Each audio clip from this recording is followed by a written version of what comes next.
So, my last question about Die Hard, so it's a huge hit. It changes the action game. And of course, there were four sequels after that. And I remember, like, at a certain point, I'm like, I kind of miss the old characters. They need to bring back Argyle. They need to bring back Al Powell. Did they offer you Die Hard 2? And did you ever want to go back to the franchise if there was that possibility? Okay, so what had occurred is that when they booked me on one, there was something that Lee worked in the contract that it was supposed to be an automatic high consideration if one did well.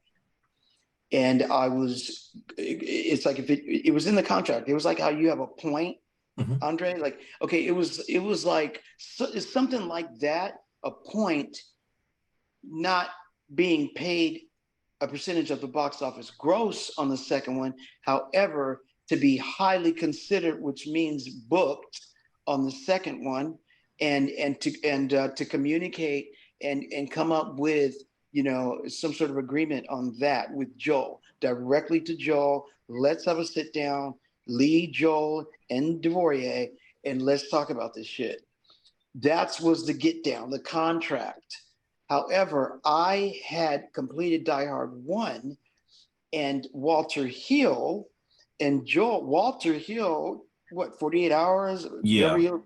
That's Walter, Predator. So, no, was it Aliens? It was Aliens. It he was produced Aliens. Aliens. And, Aliens. and of course, the Warriors, Yep. come on. So I loved Walter Hill. I mean, um, I had read for the valet in 48 Hours, I think it was, or was it Beverly Hills Cop? There was a Um, uh, I there's a think it was black Beverly. valet. I I think it think. was. well, I think another 48 Hours came out after Die Hard, the sequel. It was the one with Victor Meadlin in it. Oh, That was the Beverly Hills character's Cop. name. Yeah, Okay, very, there was a black valet that did it, and they were attempting. Walter was attempting to do that, and then I was working on something else. And so what happened with, to answer your question with Die Hard, yes, they were offered to me. However, Walter and Joel uh, were very good friends, are, I hope by now, because Walter brought Joel onto the scene. And for some reason, they were in some sort of huge, like, altercation, some huge, like, fight they were having. And Joel had called Lee. And when I was working on Trespass, I was in Memphis and Atlanta. Joel wanted me to fly home immediately to his house, and he owned the Frank Lloyd Wright house at that time. And he wanted to fly me home, sit with Lee and myself and the writers, and give me like rights of the character and stuff, writing wise. And he was going to give me like my own writer. Basically, we are going to sit down and go over the character. I believe he was going to become, our guy was going to become a cop or something. Samuel L. Jackson ended up doing whatever he did in it. Right. To answer the question, I was booked. And because they were having a fight, I was used as a scapegoat. And so, Joel's like, I need him to come home now because we're working on two. And Walter Hill's like, fuck you. No, I've got him and I'm not sending him home. And so that was the reason ultimately why I did not play Argyle in Die Oh, Hard wow. 2. So things happen like they're supposed to happen, Sure. No regrets. No regrets. That's all you can hope for. Now, Lee Daniels was your manager. I guess in all the years you were his client, was there any inklings that he was going to be this great producer director eventually? No. I think he, like a lot of managers and casting agents, I believe I learned that a lot of them, that's their ultimate goal, to become a producer or a studio head, or bigger than a man. They have a vision too, because he taught me how Andre, I'm sure you're aware of this. He taught me, both of you, he taught me what goes on when the actor is not around when they're talking. Mhm. He showed me that. They're like, when they were going for the money for Trespass, for my quotes and stuff, Ruben Cannon, they're talking, and I'm not seeing this. And Lee's going, what do you mean you won't give him the money? You guys have it. What the fuck is your problem? Fuck you, and hang up the phone. And I was like, and Lee would play with me like that. We would laugh. He would call me. He goes, "The Boye," and he would call me Devoxy Blue, the nightclub singer. He'd go, Devoxy, Tommy, and fuck you. Because that's what they do. That's how they really are. Yeah. I don't know if they're really like that anymore. Ultimately, though, people have learned how to respectfully cuss you out. So now, like, you're in demand, and then head of the class comes along. How did that come about? Okay, so at that stage of the game, movies was the thing. TV, okay, it's good. There's big TV shows. However, the ultimate, like, prize, the big piece of candy was movies. So after Die Hard, I've got television shows bidding on me. They're bidding.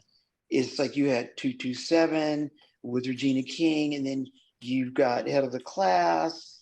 And then 20th Century Fox came to me and said, we will give you a 3-picture deal.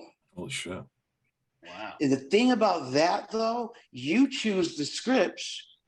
However, in Hollywood, it's like, in my experience, if you do 2 bad films, you better come up on the 3rd one, is my experience. It's highly encouraging for you to come up on the 3rd one, or it's boom. That's what I saw, and it sort of scared me a little bit. It just like was, man, I'd love to do it, and they are gonna, it's like, what if they don't go well, and what if, and they probably would have, should have, could have. I reflect that perhaps they would do well based on the stature and the platform that I was on. So then I've got TV shows bidding, and then they're going back and forth, back and forth. And then Head of the Class had offered me to be on their cast before. And they were like, we want him. And then this one's over here. And see, the ego had kicked in. And I was like, money, guest list, clubs, hobnobbing. I'm learning how to act now, and I appreciate being an actor. And my mom died. I didn't deal with it. I don't care. I don't want to deal with it. I'm still hurt on the inside. Regardless, I just want to make my money and get me on the guest list. And where am I going? And so they're bidding, and Head of the Class did like a final bid, finally, because it was up there. It was getting up there. And I was like, well, see if they'll come up a little higher and do this. And they were like, we would love to pay him that. They would love to pay him that. However, it would be an artistic conflict with the other characters because they're making that. The other characters on the show. So I said, okay, that's cool. And so it was time to build the character actually that I was to be. And what had occurred was they were like, okay, so we want this kid to be James Jones, and his father's a bus driver and his mother is a waitress, in a restaurant. My little bit of ego was like, I met with them. I met with Rich Houston. I met with the writer and the producer. And I went in, and and I was dressed to the nines. Of course. It's like, if you know Maxfield in LA, Maxfield Blue, Maxfield, that's my favorite like store. So I was like, this is gonna work. This is, and because I needed to teach some people some stuff, and I needed to be ready. And so I went in, I sat down. I even had on these velvet shoes that had my initials, DW. Michael Jackson would wear my and DW, and I was like, okay, I got these from Belgian shoes. I had them custom made in New York, and I had those on, and so I'm sitting, and I cross my legs, and they go, "How you doing?" And I go, "I'm good." And they go, "Well, we really, the cast, we're very excited, to have you as the cast, and we're glad you took this meeting with us, because this was the final breaking point, you guys." Right. And because they offer, and then I said, let's just take on a meeting, because I wasn't agreeing with some stuff artistically. And so when I sat with them, I said, okay, so repeat what you want as the character again. And they said it, and they said, yeah, the mom, is a waitress, the father is a bus driver, and he gets a basketball scholarship into the IHP, the honors program at the school. Right. And so I went, okay, so look, first of all, if I'm going to, I said, thank you, I'm very excited. However, if I'm going to play this character on your show, my father is going to be a construction worker, and my mother is going to be a stewardess. And I will come up with the character's name, and that's basically it. And so they were, oh. And I said, oh, and the character would be more of like an artist, lots of art, painting. He wants to be perhaps a director. He goes down, he hangs out in the East Village, and and he's into culture, and he's into music, and he's into directing, and he appreciates Spike Lee. And I left them with that. And I said, so you consider that, and then you get back to Lee. Cool? Thank you for the meeting. Have a nice day. And so they called Lee, and they said, we have the meeting, and we are more than willing to offer these things as the character. They're his. And then I said, ego. I said, and by the way, since they wouldn't give me more money, tell them that I want creative control over all the wardrobe. And his name is going to be Aristotle, because I'm an artist. Mackenzie, spelled a different way from Mackenzie. And Lee goes, brilliant, brilliant. So that was it, and it was good to go. It was it was a lot of ego involved, though, because on television, you need to be a positive influence. And however, I wanted to be the rebel too. And so, I'd ride around Melrose in LA. I'd go to every store that I wanted and say, and I even had an assistant, and they would go and say, the Warner Brothers is picking up these clothes. And so I'd go and pick, boom, boom, boom, boom, boom, walk out the store. They'd come pick them up. I go to another store, boom, boom, boom, boom. They would just come pick them up. And then they built the wardrobe. So the character, I said, I learned how to act, and I learned how to method build the character, because I found out that I was petrified of live audiences. When I did the Jeffersons and I was a kid, that was different. I was just excited. And now I'm being this character that's an awesome character to play. However, I don't know how to play him. And so it took intensive work for me to do that show. It was nerve-wracking, every week. And so I got my acting coach, and because of her, I got through it, because she taught me how to be so engulfed in that character. I was the character. I walked around with a pad and pen all the time, to put my mind, let me see, okay, I'm going to the Met Museum, and then I'm going to go down the East Village, I'm going to get some art supplies, and then I'm going to go to this painting and this gallery. It was like that. That's how you become a character. So with that being said, that it catapulted to that because I was making so much money and places and stuff. So does that answer what you wanted, or? Oh yeah. In fact, the thing I was going to ask, because for me personally, I relate to Aristotle going to high school myself. I didn't have your fashion sense, but certainly my mindset on film and going out and watching indie films all the time. That was me back then. So one thing it's never too late. It's never too late for fashion. Yeah, of course. Got a whole wardrobe thing I got to clear out. I'll call Tom Ford and I'll call Tom Brown, and they will send you over some stuff. How's that? Send I'm you down some for stuff that I'm not ready to afford right now. That'd be very nice. Absolutely. I can send you my Dusseldorf, gear. I even have pajamas like this, Harry Potter. I can imagine, yeah.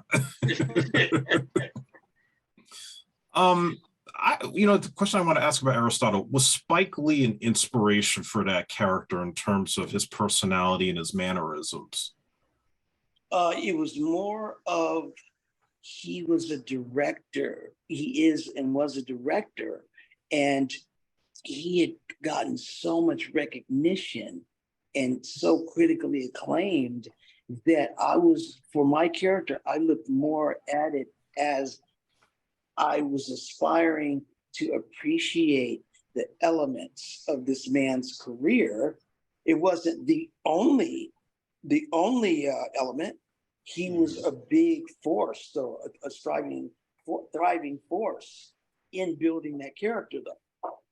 So, and I appreciated his work. And John Singleton, people like that, it helped to build the character that I was playing. And was it? Oh, go ahead, Jeff. No. Oh, okay.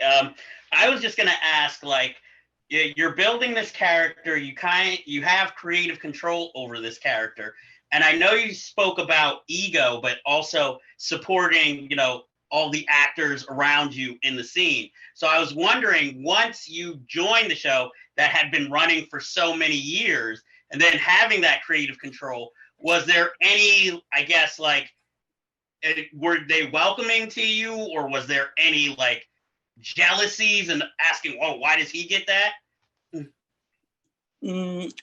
If they were thinking it, I wasn't aware of it.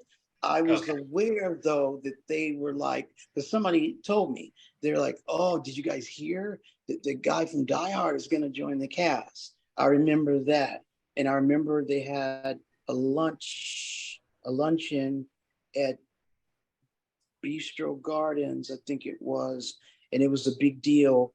And they had the new characters. We walked by Laura Piper, Michael DeLorenzo, and myself, Rain Pryor, who ended up being my girlfriend. She was reoccurring, and so they built her career more. I just remember walking, and they had the other cast members sitting in these chairs, kind of like here, like there. And so we walk by and we shake, their hands. And there was a little bit of ego, I was like, yeah, okay, Robin Givens, whoopee, it was kind of like that. And so they if they were intimidated, maybe, if they were, I wouldn't admit that, because these days I don't speak unkind, unimportant, or unnecessary about anybody, ever. I just don't. So, yeah, I mean, of course you got egos going on. There's on the set, there's different values, there's different standards. We come from different places. So yeah, there was a little bit of drama every now and then. For the most part, we had so much fun playing jokes on each other and stuff, and it was hilarious. They would Dan Frischman, and they would do stuff like, we had our own little cottages as dressing rooms, and they would take like phone cords and wrap them around so it would close your door in so you couldn't get out. And there was Showtime live audience. And so they're calling you on the speaker inside and they're going 2 minutes, 3 minutes a set, 4 minutes a set. And they would wrap the phone cord around and lock us. And we'd be like, oh my God. And they would come out, they would see what happened. And, you know, we do stuff. Like Robin Givens would be on the phone in her dressing room. And some people would get on the stage mic that you use to tell everybody to come to set. There's a speaker in your dressing room. And so we would, not me only, they would get on the thing and Robin got so upset. They got on the microphone and they said, Robin, we know you're in there and we're on to you. Come out slowly with your purse. They would say with your Gucci purse and nobody gets hurt. We don't have time for games. She came in screaming one day. She goes, you guys need to stop. I'm on an important call. We laughed. They would do stuff. I had fun. I had fun with that show, you know? And then, by the way, it had gone 2 seasons, and then they added us to the last 2 seasons. So it went 4 seasons. Okay. So that's another question I also want to ask, because when you came on, Howard Hessman was still the teacher on the show. He was Charlie Moore. And I don't know what happened with him leaving. I don't know if you know anything about it, but then Billy Connolly came in and the show definitely changed once the teacher changed. So I don't know if you have any recollection or memories about that whole period. All I can say is, Andre, you know, people, in my experience, actors, when I'm not saying anyone specific, I'm saying in my experience, a lot of actors, you know, they're on a show for a while or whatever time they're on. And sometimes, you know, they put it like this. I've seen actors, not saying him, God bless his soul. Yeah. I've seen actors that are like, okay, you know what? It was a good run, you know, so I want to live my life like this. You know, I've made a substantial amount of income and I made some wise investments. This is what happens, and I'm sure you've seen it, Andre. And sometimes you're like, you know, I'm going to pull out gracefully. And the way that I can pull out gracefully is come in with a raise, a quote jump that is so big that they will not give it to you. And then you're out of your contract. See, I'm moving, you're out of your contract. Mm-hmm. So I'm not saying that was him. I'm saying that a lot of actors do that, you know, when they want to retire for a minute or they are just, that's why you see a lot of actors and singers. They make their money and they're like, okay, I'm good. I've got a family now. I can focus on them. And I wanted to do this over here anyway. You know, I always wanted to build pools, you know, or do some architecture for people. You know, like Harrison Ford, you know, was it Harrison Ford or he was, did construction. Yeah, he was a carpenter. Yeah, he was a carpenter. Mm-hmm. And then they said, no, you should do this. He's like, I don't want to. They're like, no, just come on. And then he did it, which is awesome. However, he has that, you know, that he can pivot and has that. And so a lot of people are like that, you know. Do you still keep in touch with any of the head of the class actors or even anybody that you've worked with in your career? Robin lives, she got a house out here. I'm near Laguna. I'm in San Juan Capistrano. So we've seen each other. Dan, one of the Dans has a page, I don't know if you've seen it, on social media. And so he does that like shows that were on in the 80s or something like that. And so people go on there. Yeah, that's pretty much it. Rain's doing well. Robin, Dan, that's Christine Haas. I think she was engaged to one of the prince, one of the princes in England, or the Oh, wow. brother to one of Albert. That's what it was, something like that. For a minute, I haven't seen her, talk to her since. Yeah, I follow However, her on Instagram, so yeah, she likes my stuff once in a oh, while. right on. Okay, Yeah. that's it. You know, it doesn't mean that I don't want to talk with them, you know, at all. It's just that, you know, I'm on God's time. I'm on God's time. So God places me, you know, where I'm supposed to be, like today. Mhm. So, I mean, I'm sure they're doing well. I haven't heard any, you know, like travesties or anything like that with any of us. You know, we all have, you know, I say we all have more issues than a box of tissues. It's just how we wipe our eyes, you know. That's how I look at it. Mhm. And then the next big thing you did after that, of course, we'll get into Trespass, because that was like probably like your last major studio movie for a while.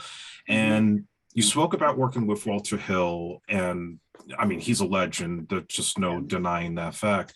Now, you were Ice-T's brother in the film, and I know you didn't have a lot of screen time, but did you guys like maybe hang out before the shoot just to at least have like that sense that you guys are close on film? Okay, so first of all, they gave me they gave me co-star billing. If so, that was what Lee was attracted to, and that, like I said, I'll reiterate, that's the reason why I didn't do Die Hard 2. With that being said, okay, I knew Ice-T. I was like in 10th grade, 11th grade, and I would go to the different high schools with the seniors and stuff after school. You know, we go to different high schools, and I remember I'd go to Fairfax High School. Andre, you know LA very well. Uh, Reasonably. I mean, I visited there a couple times in my life. Okay, so do you know where Fairfax and Melrose is? Yes. Okay, so the Fairfax High School is over there. And Okay. so the kids from different high schools, we go to Beverly Hills High School, we go over here. And I went to Beverly anyway. So, excuse me.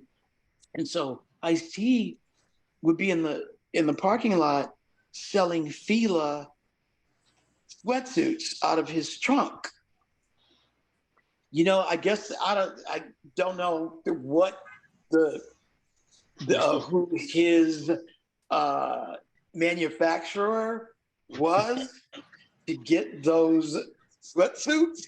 However, it was part of his demeanor. And so I remember him from high school, you know, I'd see him around town. So anyway, that was cool. That was fun because we remember seeing each other, and he goes, "You, that little guy with the weird name." I was Devorier. He goes, "Yeah. I remember you." And I was like, "Yeah." I said, "I wanted to buy one of your sweatsuits that day, and you didn't have my size, the blue velvet one, the royal blue velvet one, and you didn't have my size." And he goes, "I'll give you my number. Give me a call. I'll get you one." It was fun, man. That was a lot of fun. There were a few, let's say, artistic differences, you know, not with T. I'm not going to say who. There was just a few artistic differences. You know, Walter Hill, so much fun. I mean, from that experience, and I'll call him Uncle Walter. So yeah, it was fun. It was cold. I mean, I will share this with you. I don't know if he's still alive. I think his name was Tiny. The guy Oh, that Oh, Zeus. He passed Tiny. away. yes, he played Yeah. Zeus. Okay, I remember that. Stony always knew Yes. each other from clubs, everything. And so I'm up on the roof. Lee flew in just to see how I was doing. And it was so funny. He had this like black mink coat. It was so funny because it was cold. And we're up on this roof, and Lee's talking to Walter because they're setting up a screen test for me because they wanted me to do Cool Runnings Oh. and in Jamaica. And so Walter Hill directed, you know, the little reel that I was doing. And so sent it to them, and they were talking about that. because he had booked me on that. That's another reason about the diehards. I was on my way to do Cool Runnings in Jamaica with Disney. So anyway, I'm sitting up on the top of the roof, and it was like 10 stories, this big, like, empty building. And it was like 10 stories up there. Yeah, it was like 8 to 10 stories, dude. It was up there. And Stony and Tiny, that was his name, Tiny, I think. Yeah, Tiny Zeus Lister. Okay, so they kept playing around, and they bumped into me, and I kind of went to the ledge a little bit, and I looked and saw how deep it was down there. Dude, I lifted myself up. I looked at him, as tall as he was. I looked at him and pointed at him. I said, "You're here to fucking work. What's your fucking problem? Why don't you stop acting like a fucking child?" And I stormed off, and so I remember that I remember that happening. It was fun though. It was fun because with T, there's a film, there's a scene where I die, and he's supposed to start crying over me, and he was like, he goes, I'm trying to get these tears out, and I can't make them come out. And I go, okay, he goes, I don't know what to do. I said, okay, check it out. And I pull him to the side. I said, I can tell you what I do to this very day. I can't tell you what to do. I don't tell another man what he needs to do. And I still hold that value today. I said, I can suggest to you on what I do. And he goes, what? And I said, okay, so do you have someone dear to you that's passed away that like hit you very deeply, which it always does, usually, when someone close to us passes away? He goes, yeah, I had a little brother that passed away. I said, okay, is there anyone else close to you that's passed away that you really recall how you felt? Yeah, I do. I have two. Okay, so this is what I suggest you do. When you find me dead on the ground, this may sting a little bit. However, this is what actors do. You may think of your brother and think of the other person that is not with you anymore and see if that works. They said action. That man, there was tears all over my face and my makeup and everything. So that's what we do. So that was fun. There were fun moments. There were a lot of fun moments. I was playing a junkie, and like I said, I had got some acting tools under my belt, and so to play a junkie, I had a friend take me to a place where junkies hung out, which they call a trap house now. I think, yeah. And so it was a trap house, and I just gave them money because that's all I knew how to do.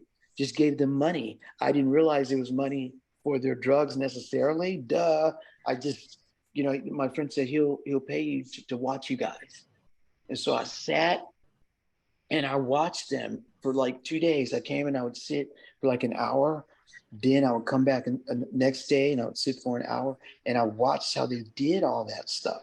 And so their nails and the sweat and they weren't really well showered, and God bless them, because that's what I do. I help people today. Anyway, just the dark circles under the eyes and the arms, all the track marks on their arms, and I looked at that and I incorporated that into the character. You become the character becomes you. I don't, drink or do drugs while working, because I went to Sally Fields one day and I was playing drunk, and I said, so Miss Fields, what if I just drank? Because the character's supposed to be drunk. She goes, honey, don't ever do that. I did it, and it was just a horrible experience. So we don't go that route. However, an actor, what I love about not removing myself, I'm saying, when I say that to people, how you see a good actor? And they go, what? I said, because it doesn't look like he's acting. And that's the authenticity that that I see. So when we were doing that, I needed to grab all the elements that I could, of a junkie. And they had me I was in Peachtree Towers, beautiful building in Peachtree, Atlanta. And I was up there, Stoney and I were up there, we all had kind of like the penthouses up there.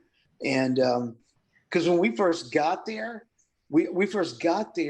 there was a Holiday Inn, and it was like cold, and there was lots of mud and stuff. And I called Lee and I said, Lee, get me on the next flight out of here. He goes, what's up, baby? And I said, we're at a Holiday Inn, and they were going to give me the key to a Holiday Inn. I said, so that just give me a flight. I'm gone. And then he goes, stay there. And then 20 minutes later, they took me to, that's when we were in Memphis. They took me to the Peabody Hotel and got me. Anyway, so we were filming in Atlanta, excuse me for confusion. When we were in Atlanta, they had us staying in the Peabody Hotel, which is great. And I'm a junkie, and that was not a hotel, it was a apartment building. And I was like a junkie in the movie. And so I remember coming home from the set from work, I still had on the dirty jeans. I had dug in dirt to get my nails dirty. They sprayed glycerin on my face, so I would look sweaty, and so I kept that all on, and I kept on the wardrobe. The T-shirt, it was like, kind of hanging down with this cheap beaded necklace, that a junkie would wear, and everything, everything, and it just dirty and just feeling terrible inside.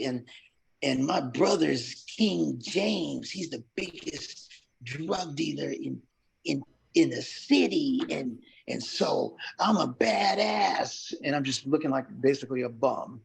The only cool thing about that outfit is that I had Doc Martens on.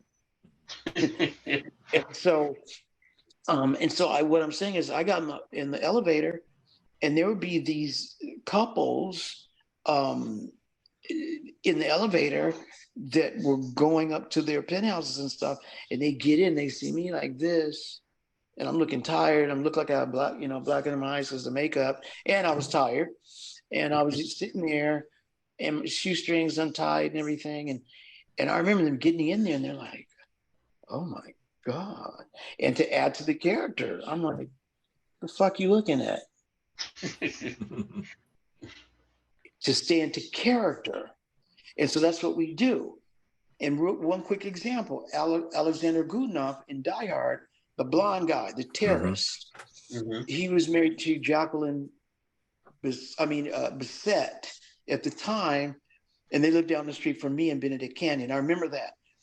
And I just saw him, and I said, I knew he was a ballet dancer or something, yeah, Russia, whatever. And I saw him on the set, and I went, Alex, right? And he looked at me, goes, Alexander, flips his hair and walks off. An asshole. It wasn't that. He was in character. He's in character. He's supposed to hate me in the movie. So that's what I'm saying. I was in character in Trespass, and that's what we learned, these elements that we learned. So to answer your question, it was another experience. And working with Walter was my dream. And so it's a good experience. Well, yeah, because I have to say, like, in that film, you play a tragic character, but spoiler alert, once your character dies in the film, I feel like the heart of the film kind of goes too. That's when, it's just pure after that action, the dynamics have all been set up. Now they're clashing with the absence of your character. So that to me showed that was a powerful performance. And Bill Paxton, God bless his heart. I loved that man. Bill Paxton. I mean, I could call Bill, at any time, dude. And he would just talk to me about stuff and, shoot the shit. And, it was just awesome. And it's so unfortunate, that he passed away. Everybody loved Bill Paxton. And it was a pleasure and an honor to work with him. And we got real because we have a fight scene. And I'm in character. So you know, and in the scene you saw, I stabbed him in the neck with the syringe. Yeah. Mhm. And Walter, we were going to do it. So I stabbed him in the neck and then shoot myself up. However, we pulled that out. And so it was just too graphic. And so I stabbed him in the neck. And then Bill Paxton comes after me and we were tussling and then that's Walter, you know, he goes, all right, you guys, come on. He goes, come on, give it to me. And we said, okay, because we rehearsed it a couple of times. And then it was like, I looked at him, he looked at me. He goes, boom, does like a football tackle into me on the wall. And then we got pretty real. You know, I get him in a headlock and we tussle and we're boom, boom, boom. And it got pretty real. It was awesome though, because we had a great experience. Yeah, so, you know, for yourself and from the, you know, the biography you've done and, you know, just reading about you, like you've experienced a lot of highs and lows in the business. And, you know, a lot of people from the outside looking in think they watch these entertainment shows and they think it's like a dream factory where everybody gets along, everybody's making money and they're happy. But what do you say, and from your perspective and your experience, is the misconceptions of Hollywood? Okay. So you like my OG glasses? Yeah, Yeah, that's Andre. nice. Going with the style again. Yeah. That's vintage day.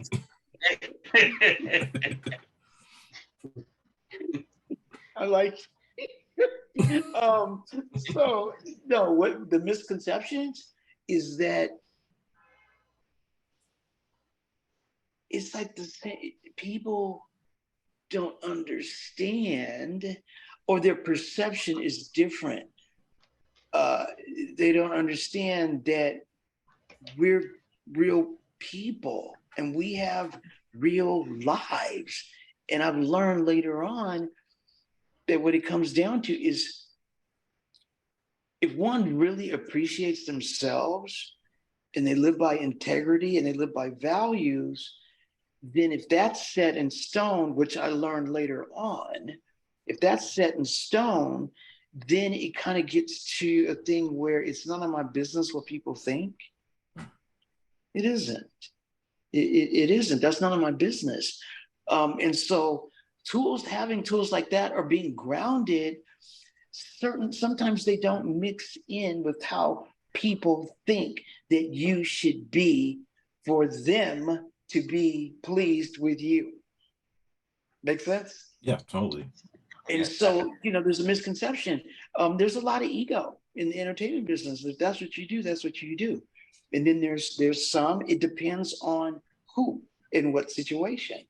You know, the biggest misconception is that because they see you as this entity and that you're supposed to be that entity all the time. Does that make sense? Yeah. It's like, in a way, so they expect you, they see you, you know, at the Oscars and, you know, you're doing your thing, you know, you're smiling and, you know, you don't ever see anyone at the Oscars sad on the red carpet. I haven't.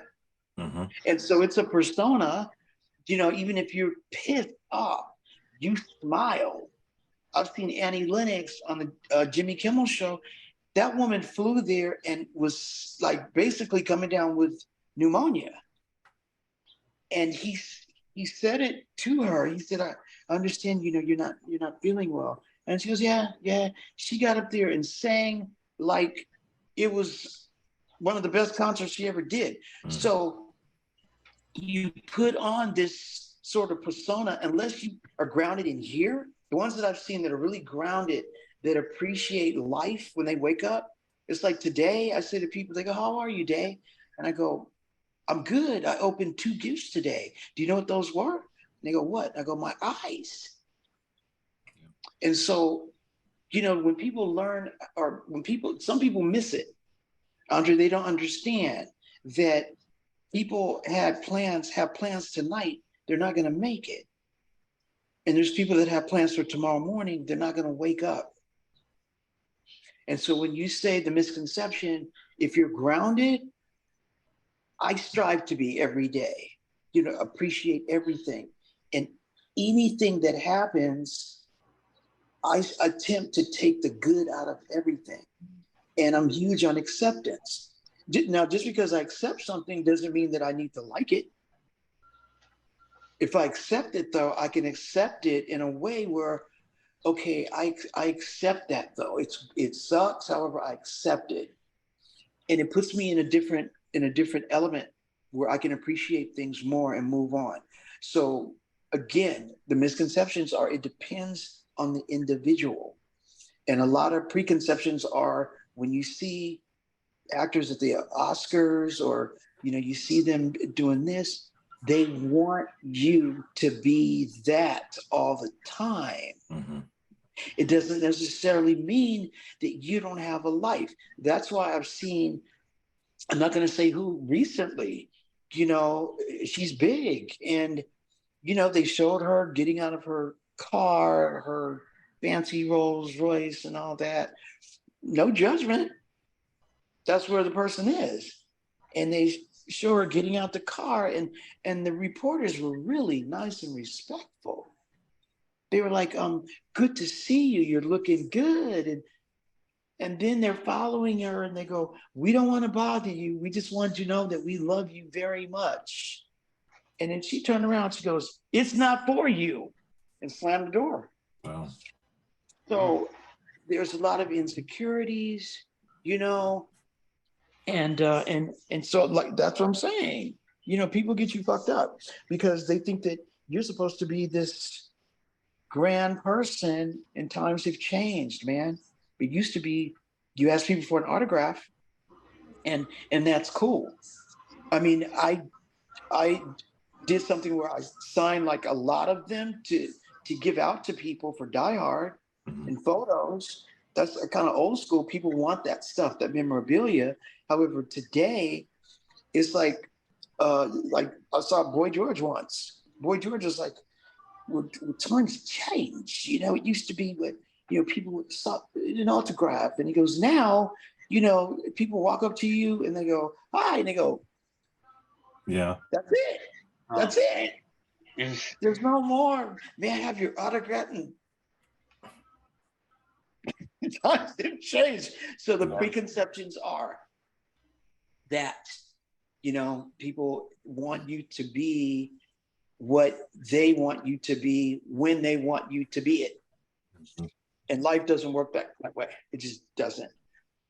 Because they don't understand. I mean, like I said, some people are just nasty and mean. And especially when you're putting on a smile and everything, and then you're a completely different person, then it's not healthy, and it's counterproductive for your career and your fan base from my experience. And then you see the ones that are humble. They're just chill, and they're like Bill Paxton. They're nice to everybody, man. And they're just, they're just good people. There are good people, and I like that. And it helps a lot. It really helps a lot because it takes a lot of balance. It just takes balance. That's all. Balance. Amen to that. I guess one of the last things I want to get into is when you did the Die Hard battery commercial and you reunited with Bruce. What was that experience like, especially not having seen him for so long? It was fun because people wondered why. Like I gave to you the real spiel, right. Because people would wondering why. Where's Argyle? Where's Argyle? And like I said, I don't even know if they ever rekindled that, Joel and Walter, because it was a huge feud, and which it did not, that situation did not allow me to go into the sequel, which was 2. So, it happened like it happened. What did you just ask me? Oh I'm no, old now. just the experience of doing that Die Hard battery commercial with Yes, Bruce. excuse me. Yeah. Sorry. Yeah, I was all over. I'm like, no,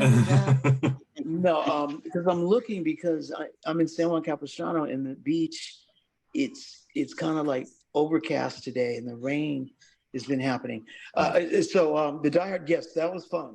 That was a lot of fun. And to answer your question, the COVID thing was going on, and so and by this time, I was familiar with the character, and so it was just like revisiting the character. And so that COVID thing was really heavy then.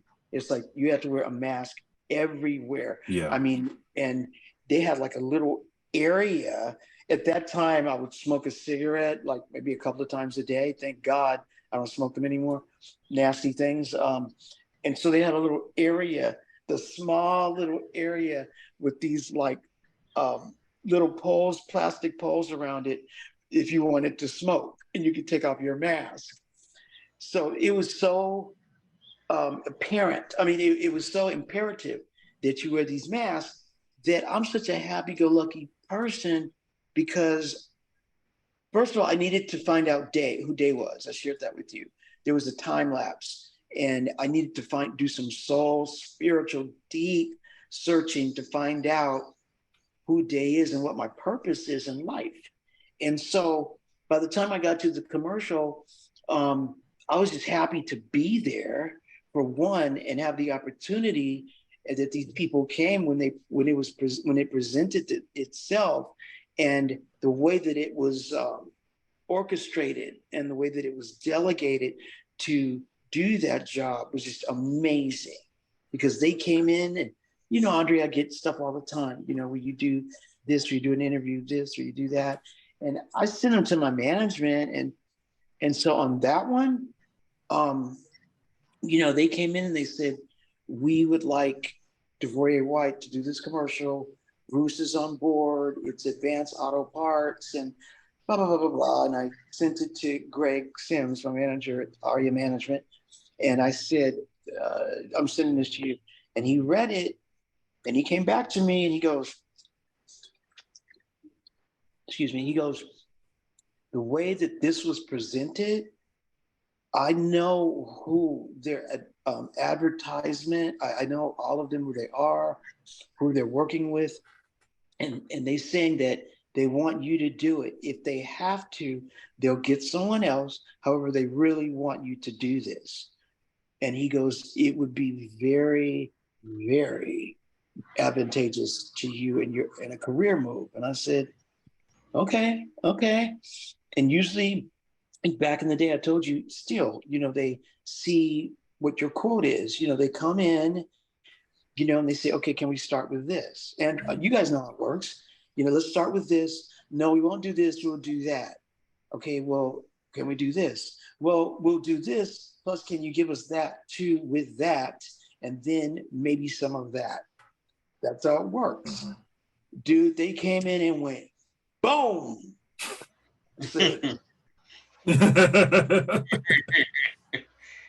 I said, what? It was such a good deal and such an honor with them. It was such a good deal that I needed to, tax-wise, I needed to start Daster Entertainment and Daster Entertainment LLC S Corp. And then Greg got, you probably heard of Lloyd and Lloyd lawyers. They're like $1,000 an hour. And because my manager knew someone over there very well, they just worked one little cut deal out of that. And so by the time I got to the set, it was good, man. And it was for like 2 days of work. It was for 2 days of work. And because of them, I opened, Daster Entertainment. I got to do that. And then they were like, they're going to show it at the Buccaneers Packers game. I'm not really into football. I love tennis, basketball. And so my manager was like, dude, that's like almost as big as basically the Super Bowl. Yeah. And I said, oh, right on. And so what I was saying was the mask, I'm so happy. I needed to share that with you. I'm so happy in my life right now that when I walked on the set, I loved being a part of the crew. I was always talking to the crew, and they're kind of like, because talent usually they do their thing and then they go to their little dressing room and blah, blah. I love being around the crew, the cameraman, you know, all the people that were working, the director, the producers, the wardrobe, the craft service, all that. And I was constantly, what's your name? Da, da, da. What's your name? And they would kind of be taken aback a little bit because that's how jaded Hollywood can be. You know, they would like, wow, he's talking to the crew. He's talent. And I remember Betty Davis, she would do that. I read all these autobiographies. She would do that with the crew. You know, she'd walk around and laugh and hang out with the crew and stuff. So it was just fun. And so those masks, I was so happy running around on the set that those masks, I was constantly to talk. I would take my mask down and they would be following me. They go, Mr. White, you need to put your mask on. I'm like, oh, okay. Mr. White, you need to put your, and so it was such a big thing during COVID that when we were filming, they even had a meeting on the set, one of the ADs, and said, it's very apparent that everybody wears their mask at all times because I'm getting complaints. And of course, I took it personal, which it wasn't. And so by the time we were doing the commercial, Bruce, it was so bad with that COVID stuff that they would test him like 2 or 3 times a day, us like once a day. And Bruce, he did his part separate. I did mine separate. And I had the mask on, and they made you hold the mask on until they said 5, 4, 3, 2, action. So it was a little distracting. However, for the most part, it was worth doing. And to answer your question, Bruce, I had my back turned, dude. I was talking to somebody else, and there's a tap, and I turned around, and he goes, Argyle. And I'm like, where in the fuck have you been? I could have been dead by now. And it's a little, it needs to be strategically planned for him to laugh, because he'll laugh. He doesn't really, that's just him. He's not ever really like busted up. That's just that Hell's Kitchen, New York in him, you know? And so he looked at me and he went, and I went, and then we hugged, and then that was it, you know? It was fun. And I was working until like maybe 7 in the morning, no, like 8 in the morning to 6 o'clock the next morning. And I remember the director going, man, because they were dragging me in dirt and stuff with the battery, and it was just dirt, and I had on that suit, and there was dirt getting all in here, and it was cool because that's what I'm there to do. And they're dragging me and stuff, dude. It's like 6, the sun's coming up, and it's like 6, and the director's like, man, I bet you can't wait to get out of here, huh? And I said, no. I said, you guys gave me 4 Red Bulls and I need another one. Because I appreciate everything now, you know? So yeah, it was awesome. And you know, it was just amazing that they came to me with that. And you know, and it was it's an honor. All of this, you know, regardless of, we all have a journey. There's no you know, it's a journey, not a destination. And this is the part of our journey. So yes, I was honored to do it, and it was fun. Yeah, I was. When it premiered. I was really happy when you guys did that. Not just because to see you guys together again, but given, you know, his health issues and, you know, the fact that we're never going to get another Die Hard movie with him, that felt like that was the last chapter, and you might as well end it on the right note with the Christmas setting and you guys back together, Theo, coming back, and unfortunately we lost Clarence Gillard recently. Mhm. So it was a nice way to kind of like say, a nice thank you to the fans to do that commercial. Well, never say never. Never say never is my suggestion to you. Yeah. Because I get information all day, all the time of how his status is doing, and he's expressed, when he gets, or if he gets better, what he wants to do. He's expressed it, which is great. I feel for the man. And one quick thing with Clarence. We have, Madonna does this. We had some artistic difference. The scene where I run out of the limo and he's in the ambulance and I hit him. There was a scene with the director, with John, and John was like, he was focusing because it was my scene. And he was focusing on the blocking and the lighting on me when I get off the limo and da-da-da-da. And Clarence is like, no, we should pivot and do this. And because of my directorial, formalities, we should do the close-up here and then do a backdrop here. And director, I'm not going to say it exactly how it went down. I'm going to do it lightly. And he was like, No. It's okay. It's okay. We don't need that.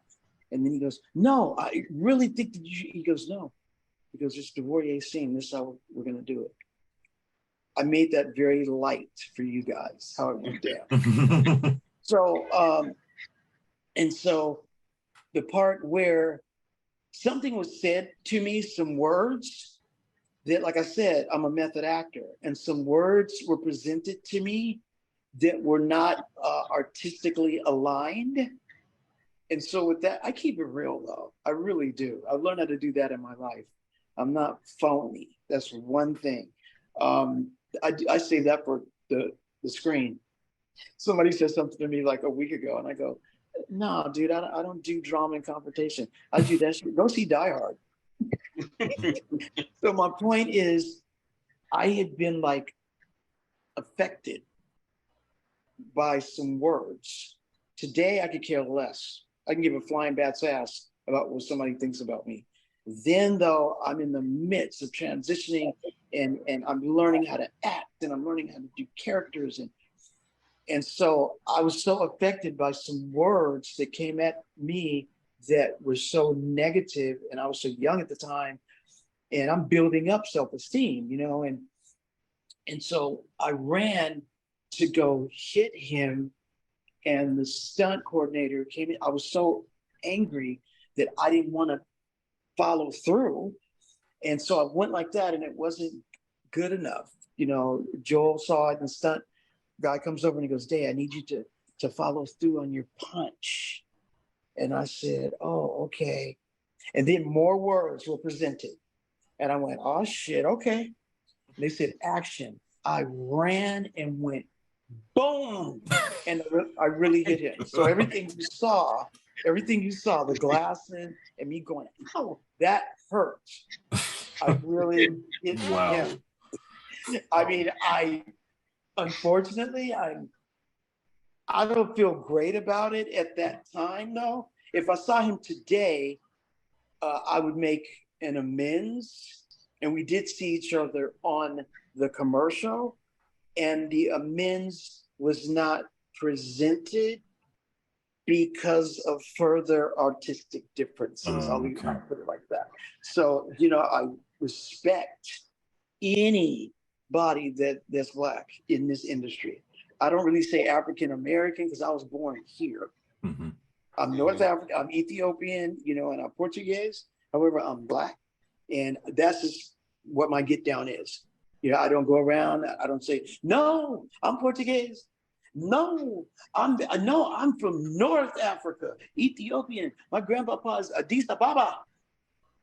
No, it comes down to is I'm Black. And anytime I see somebody, especially out here, when I see someone, I will immediately approach them.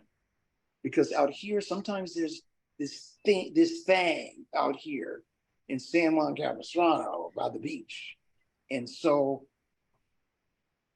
some people don't recognize, some people don't recognize, if you know what I mean, and appreciate what we should be appreciative for as a people.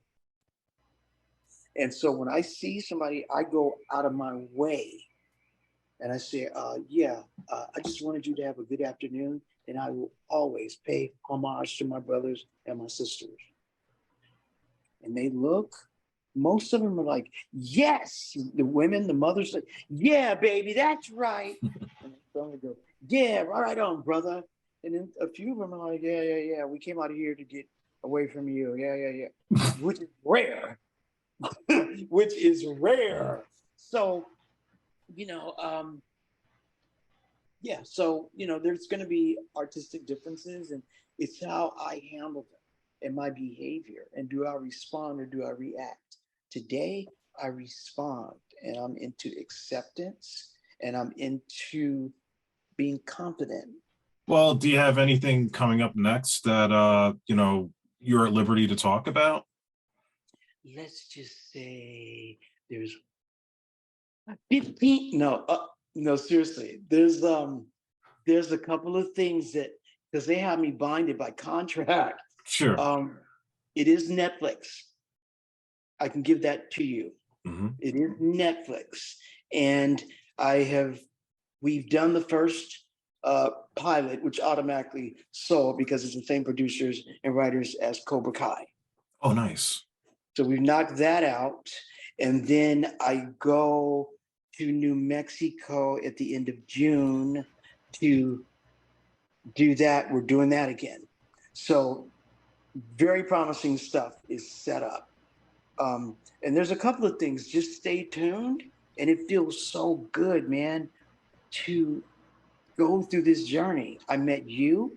We touched bases a while ago. Mm-hmm.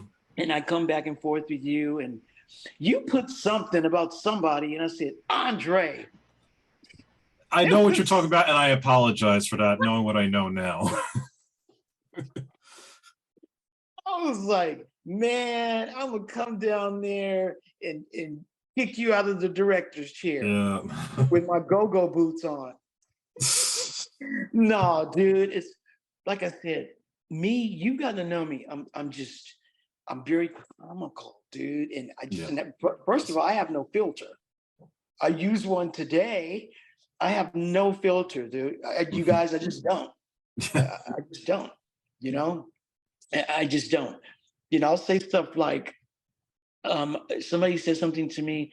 I'll say stuff like, wasn't that funny? I'm like, no, you look funny. It wasn't funny. You look fucking funny, though. I'll do stuff like that all day long because I love life. So you have led such a blessed life, and you have definitely been inspiration for both me and Andre on screen, because it seems like growing up, whenever I would watch something, you'd be in it somewhere, somehow, either a television show, a movie, and I definitely especially want to thank you for your portrayal of Aristotle and putting, that input into the character. That was incredibly inspiring to me, Andre, and I'm sure a lot of Black kids growing up, because, it was one of the first times we saw that represented on screen, and learned, oh, we can actually be that sort of person publicly and go after our passions, even if it seems a little far-fetched or frowned upon by others. Yeah. So I want to thank you deep in my heart for that. And I'm just sitting here listening to you speak. It's so inspirational and just amazing that we're here just, interviewing and talking with you. So I just want to thank you again. Man, I'm absolutely honored, and that touches my heart deeply. And I'm just, God is good. God is within all of us, or a higher power, some people say. As long as there's an energy that's bigger than me, be the ocean, it could be the sky, you know, it could be the planets, the trees, the winds, you know, the beach. You know, that's all awesome. We're all intertwined, and we have this connectivity. And I thank you. And I'm it's an honor, dude. I just love having fun and just being myself, you know, and that's all I can be. I mean, I'm not going to attempt to be something that I'm not. I do that shit on the screen. But when we see you in the limo and you're like bopping to Stevie Wonder, and you got the teddy bear next to you on the phone, I mean, you can't beat that. That's just, you know, it just gives you good vibes. Yeah, it was fun. We just real quick, we just like ad-libbed really, because I think I shared that. That's just me. John said, "Oh, is this?" Because he had already cussed me out about me and my acting. So by that time, it was like a relief, you know, and a release of stress. And he just said, "You guys, you know, just have some fun." So we just started throwing stuff out. You know, it's like, what happened? Your wife beat you up and kicked you out? You know, all of that was improvised, and we just had fun. You know, it was fun, man. It was good. And thank you for the recognition. You know, thank you, Andre, for the recognition. Absolutely. And hopefully one of these days we'll work on something together. Absolutely. Oh, we are. Yeah.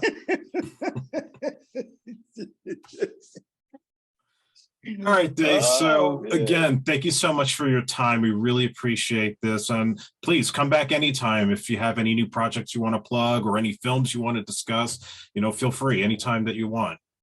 I got you.